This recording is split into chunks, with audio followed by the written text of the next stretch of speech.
The smoke started in early October of 1987. That was the signal. Within 3 days of the first harvest, every field in Grafton County, Nebraska, was burning. Black columns of it rising from the flat land like something had gone wrong everywhere at once. Clarence Voss stood at the edge of his east field on the morning of October 4th and watched his neighbor's stubble fire move across the fence line. The ash drifted in from the west. It settled on his jacket, on his hands, on the hood of his '79 Ford F-250 parked at the field's edge. He was 61 years old, had been farming the same 280 acres in Grafton County since 1958. The stubble on his own field stood about 14 inches high. Wheat. He'd harvested 3 days before the others, pulled in 47 bushels to the acre, better than his average for the decade. The stalks were dry and brittle and covered every inch of the ground between the fence posts. His neighbors would tell him what to do with it. They always did. Burn it clean before winter. That's how it was done. Had been done that way in Grafton County for as long as anyone could remember. Clarence looked at the field for a long time. Then he walked back to the truck and drove home. His wife, Marta, had coffee on when he came in. She didn't ask about the field. She could tell from the way he sat down at the kitchen table that he was working something through. She poured his coffee and left him to it. He sat there for 40 minutes. The problem wasn't the burning itself. Burning stubble was fast, clean, cheap. 2 men with a drip torch could clear 280 acres in an afternoon. It killed the weed seeds, broke down the pest habitat, left a clean seedbed for winter wheat. Every extension agent in Nebraska endorsed it. Every agricultural publication recommended it. The Grafton County Cooperative had been telling farmers to burn for 30 years. The problem was what happened after. Clarence had been keeping records since 1963. Nothing fancy. A green composition notebook, 1 per year, stored in a cardboard box in the basement. Yield per acre, input costs per acre, weather notes, soil observations. 24 notebooks in that box. He'd looked at them enough times to know the numbers by heart. His father had farmed this same ground before him. His father's father before that. 3 generations on the same soil. What Clarence had noticed, looking through those notebooks, was that the yields had been declining. Not dramatically, not all at once, but steadily over 30 years. The ground was producing less per inch of rainfall, less per pound of fertilizer, less per hour of work. He was putting more in and getting less out. The soil was different from what his father had described it as in 1951. Looser on top, drier faster after rain, less dark than it used to be. He'd spent $4,200 on synthetic nitrogen the previous spring. The co-op price had been 0.38 per pound. He'd applied 140 pounds per acre. It was a lot. His neighbor Dale Reinhardt had applied 160 and still pulled 43 bushels. Clarence had applied 140 and pulled 47. The 20 extra pounds of nitrogen hadn't paid for itself. Something wasn't adding up. The county extension agent, Gerald Sear, had been to the farm twice that summer. Young man, 32, maybe 33. 4-year degree from the University of Nebraska. He'd walked the east field with Clarence in July, looked at the soil, taken a sample, mailed it to the lab in Lincoln. The results had come back in August. Organic matter, 1.2%. Gerald had said that was normal for cultivated ground in the region. Had recommended increasing the nitrogen application to 160 pounds per acre for next season. Clarence had folded that paper and put it in his shirt pocket and not said anything. He remembered his father talking about the smell of the ground when he first broke it in the late 1940s. Rich, he'd said. Dark, almost purple. You could smell it after rain from 50 yards. earthworms so thick you could fill a coffee can in 5 minutes of digging. Clarence hadn't filled a coffee can with earthworms in years. Hadn't tried, really. But he knew they were fewer than they used to be. He could see it when he turned the ground. The Extension Service had a bulletin on soil health. Clarence had read it twice. The bulletin recommended a 5-year crop rotation, cover crops in the off-season, and reduce tillage where possible. It also recommended, in the same paragraph, continued use of pre-emergent herbicides and 120 to 160 pounds of nitrogen per acre for winter wheat. Clarence had underlined the parts about organic matter. Organic matter was the word Gerald had used. 1.2%. Clarence had looked it up in a university publication he'd ordered from Lincoln in 1984. The range for healthy, productive dryland wheat ground in Nebraska was 3 to 5%. His ground was at less than half the minimum. The connection between the burning and the organic matter wasn't hard to see once he started looking. Every time the stubble burned, the carbon went into the air as smoke. The straw, the residue, the dry matter that should have broken down into the soil over winter. It left. Left as ash, most of it. Left as gas. The soil received only a thin layer of minerals. None of the slow decomposing organic structure that built tilth, held moisture, fed the microbial populations that fed the plants. His neighbors burned every fall and bought nitrogen every spring. The cycle was 30 years old, maybe longer. Clarence went to the county library in Crawford on a Tuesday morning in the second week of October. He asked the librarian, Donna Frisch, if she could help him find materials on crop residue and soil organic matter. She found him 3 university bulletins and an older publication from the USDA Soil Conservation Service dated 1971. He sat at the table by the window for 4 hours. The 1971 USDA publication was the most useful. It documented results from 18 farms in the Central Plains where farmers had stopped burning and instead incorporated residue into the soil by tillage or natural decomposition. Over a 10-year period, average organic matter on those farms had risen from 1.3% to 2.7%. Nitrogen fertilizer applications had dropped by an average of 38%. Yields had held steady or increased slightly. Clarence drove home thinking about 38%. He had a John Deere 4440 that he'd bought in 1981, still running well. He also had a disc harrow, a moldboard plow, and a field cultivator. What he didn't have was any particular plan for how to get 14 inches of wheat stubble incorporated into the ground without it gumming up the equipment. He talked to no one about it that week. The burning was still going on around him. By the 10th of October, every field in his section except his own had been cleared. Roy Hagen, who farmed the quarter section to his north, stopped on the road on a Saturday morning. Roy had been farming in Grafton County for 35 years. Leaned out the window of his truck and asked when Clarence was going to get to his burning. Clarence said he wasn't planning to. Roy looked at the field, said Clarence would have problems with rust and root rot if he left that residue standing. Said the weed seed pressure in the spring would be something Clarence wouldn't want to deal with. Clarence said he'd been thinking about that. Roy said what he meant was that Clarence's neighbors would also have problems with it, because weed seeds didn't respect fence lines, and rust spores certainly didn't either. He wasn't unfriendly about it.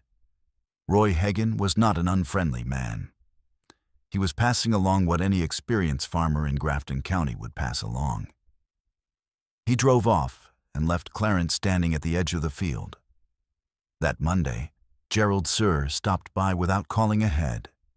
Said he'd heard Clarence was thinking about not burning. Said he wanted to make sure Clarence had the information he needed to make a good decision. Gerald was polite about it. He sat at the kitchen table and explained the disease pressure, the weed pressure, the risk to adjacent fields. He explained that the county co-op had seen residue management problems before on farms that skipped burning. He didn't mention organic matter. Clarence didn't bring it up. When Gerald left, Clarence went out to the east field with a spade. He dug down 12 inches in 3 spots, working across the field. The soil was firm and dry, light brown in the top layer, darker below, but not by much. He counted earthworms as he went. First hole, 4. Second hole, 2. Third hole, 3. 9 total across 3 cubic foot sections. He put the spade away and drove to the library in Crawford again. The USDA publication had mentioned earthworm density as an indicator of soil biological health.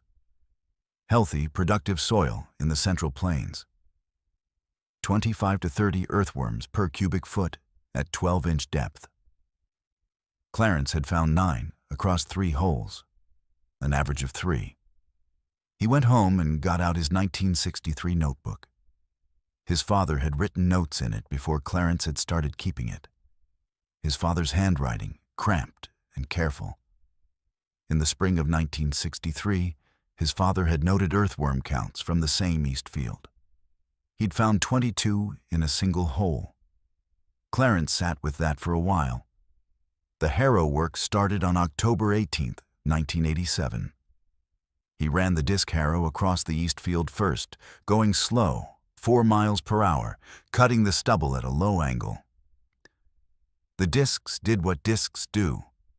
They shredded and chopped and worked the straw into the top 6 inches of soil. It took 2 passes to get the residue down where he wanted it. The equipment clogged twice. He stopped, cleaned the blades, kept going. It took 3 days for the east field, then the south field, which was 80 acres, then the west, another 60. By October 28th, all 280 acres were disked and the residue was incorporated. The cost of the extra diesel fuel, $180. His neighbors could see the disked under stubble from the road. Nobody said anything directly. The feed store on Route 12 was another matter. Clarence heard about that from his brother-in-law, Paul, who lived in Crawford. People had questions. The main question was whether Clarence Voss had finally gone soft in the head. He planted his winter wheat on November 2nd and 3rd. Same seed variety he'd used for 4 years, Colt, certified, 90 pounds per acre. The seeding went fine. The disked ground worked as a seed bed better than he expected, actually. The residue was already starting to settle. He put the machinery away for the winter and went back to his notebooks. He did the math on nitrogen. If the USDA figures were right, if incorporating residue over time could reduce synthetic nitrogen needs by 38%, the savings in Clarence's case would be significant. He had been applying 140 pounds per acre across 280 acres. That was 39 to 200 pounds of nitrogen per year. At 0.38 per pound, that was 14.96. A 38% reduction would cut that number by 5,660 per year. He didn't let himself get too far ahead of that number. It was based on other people's farms over 10 years. His own ground had different history, different soil structure, different rainfall patterns. The USDA publication was clear that results varied. But 5,660 was a number that stayed in his mind through the winter. The spring of 1988 came in dry. March was cold and wet, which helped the winter wheat establish. But April turned dry and stayed that way. By the 1st of May, the county was 3.2 inches below normal rainfall. Clarence walked his fields every few days. The east field, the first one he'd disked, showed something he hadn't expected. The soil was holding moisture differently. He could feel it underfoot. Firmer than normal after dry weather, but not the hard crust that usually formed on his ground after 2 weeks without rain. He dug with his boot heel in 3 places, and the soil was darker 2 inches down than it usually was in May. Not dramatically different, but different. He checked his neighbor's fields by walking the fence lines. Roy Hagen's north field had the typical spring surface, dusty on top, cracking in the low spots. Dale Reinhardt's field looked the same. Clarence pulled moisture readings in the first week of May. He'd borrowed a soil probe from a county conservation district office in 1985 and had been taking readings since then. East field, 6-inch depth, 18% volumetric moisture. He checked his records from May of 1986 and 1985. Same field, same probe, approximate same date. 1986, 14%. 1985, 13%, 1 year of incorporated residue. 3 to 5 percentage points of additional soil moisture in a dry spring. He wrote that down in his 1988 notebook and underlined it. The wheat came in that July. Dry year, lower yields across the county. Roy Hagen pulled 38 bushels to the acre. Dale Reinhardt, 36. The county average came in at 37. Clarence pulled 44. He didn't go to the co-op meeting in August. He didn't talk about the yield at the feed store. He wrote 44 bushels per acre in his notebook and moved on to planning the fall. The fall of 1988 went the same as 1987. No burning. 2 passes with the disc harrow, 3 days of work, $190 in diesel this time.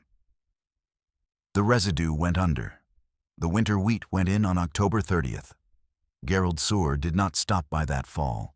He reduced his nitrogen application in the spring of 1989. Not dramatically. Dropped from 140 pounds per acre to 120. Saved $3,360. He wasn't ready to go further. 1 year wasn't enough data. The 1989 harvest, 46 bushels per acre. Dry year again. Better than 1988. Better than the county average, which came in at 39. Roy Hagen asked him at the gas station in Crawford what he was doing different. Clarence said he'd stopped burning. Roy nodded and filled his tank and drove away. By 1991, Clarence was down to 100 pounds of nitrogen per acre. That was 28,000 pounds per year across 280 acres, at a cost that had come down somewhat but was still significant. He was saving roughly $6,000 annually compared to his 1987 nitrogen bill. His yields had not dropped. They had, in fact, continued to rise. 1991 harvest, 51 bushels per acre. The county average that year was 43. He dug the earthworm count from the east field in October 1991, 4 years after he'd started incorporating residue. 3 holes, 12-inch depth. First hole, 11. Second hole, 9. Third hole, 13. Average, 11 per cubic foot, up from 3 in 1987. Not where his father's 1963 count had been. Not at 22, but moving in that direction. He wrote 11 in the notebook, circled it, and closed the cover. The 1992 season brought something he hadn't anticipated. The Extension Service in Grafton County sent around a new bulletin in February. Subject: Conservation Tillage and Soil Organic Matter. Clarence read through it at the kitchen table. The bulletin recommended residue incorporation as an alternative to burning. It cited a 12-year study from Kansas State University. The data showed an average increase in organic matter of 1.1% over that period on farms that incorporated instead of burned. Gerald Sewer's name was listed as the county extension agent at the bottom of the bulletin. Distribution: all registered farms in Grafton County. Clarence folded the bulletin and put it in the box with his notebooks. He had his own soil tested in the spring of 1993. He paid $45 for a full panel from the lab in Lincoln. The results came back in 3 weeks. He sat at the kitchen table and opened the envelope alone. Marta was in the garden. Organic matter, 1.9%, up from 1.2% in 1987. 6 years of residue incorporation. He was not all the way there. The university publication he'd found in 1987 had suggested 3.5% as a healthy range for his soil type. He was at 1.9%. He had ground to cover, literally and figuratively. But he had also cut his nitrogen use by 29% over those 6 years, and his yields had gone up by an average of 4 bushels per acre. That fall, 3 farmers from the county asked if they could come look at his fields. He let them come, said they could walk anywhere they wanted, showed them the earthworm counts from his records, the yield records, the soil test. Didn't editorialize. Let them look at the notebooks and do their own math. 2 of them switched to incorporation the following fall. Dale Reinhardt was not one of them. Dale had been farming Grafton County ground for 38 years and had never had a yield problem he couldn't solve with more nitrogen. He was not persuaded. He told people at the co-op meeting in January of 1994 that Clarence Voss was making his neighbors' lives harder by letting residue disease pressure build on his fields. Clarence heard about that. Didn't say anything back through anyone. The following summer, his 1994 harvest came in at 53 bushels per acre. Dale Reinhardt's field, which bordered his on the south, came in at 40. Dale did not comment on that publicly. By 1997, Clarence's nitrogen application was down to 80 pounds per acre. He'd reduced it gradually, 20 pounds every 2 years, watching the yield response carefully, never dropping faster than the soil could compensate. 80 pounds per acre across 280 acres was 22,400 pounds annually. His 1987 cost would have been $14,096. His 1997 cost was $7,040. The savings, $7,056 per year. He had put no additional investment into the ground to achieve that. No cover cropping, no composting, no purchased biological amendments. Just the residue that was already there, incorporated instead of burned. The earthworm count in October of 1997 came back at 17 per cubic foot, still below his father's 1963 number. Getting closer. Marta's health started to decline in 2001. Clarence cut back on his field work, hired a neighbor's son part-time to help with the heavy equipment. The farm kept running. The method kept working. He didn't have to think about it much anymore. October came. The residue went under. The nitrogen went in at 80 pounds per acre. The wheat came up, and the ground performed. The 2002 soil test, done at Marta's suggestion before she passed in the spring of that year, came back with an organic matter reading of 2.8%. Clarence looked at that number for a long time. He thought about 1987, about sitting at the kitchen table for 40 minutes after watching the smoke from Roy Hagen's field. He thought about his father's notebooks, about the smell his father had described, about the USDA publication from 1971 that Donna Frisch had found for him at the Grafton County Library. He thought about the 5,660 he'd calculated on a winter evening in 1987, and how the actual savings had turned out to be 7,056. He put the soil test in the box with the notebooks. By 2004, Gerald Suhr had been county extension agent for 17 years. He attended the Grafton County Soil Health Forum that November in Crawford. Clarence was there. It was a room of about 40 farmers. Gerald gave a presentation on residue management and organic matter. His slides included data from 12 farms in the county that had switched from burning to incorporation over the previous decade. Clarence's farm was one of them. His name was on the slide. His yield data and his organic matter trajectory were in the graph, labeled as Farm 4. Gerald didn't make a point of it, just showed the data. After the presentation, 2 farmers came up to Clarence with questions. He answered them straight. Told them what he'd done, in what order, what it had cost in diesel, what it had saved in nitrogen. Told them what the earthworm counts had looked like over the years, told them it hadn't been dramatic. Nothing had changed overnight. The ground had just slowly, steadily gotten its function back.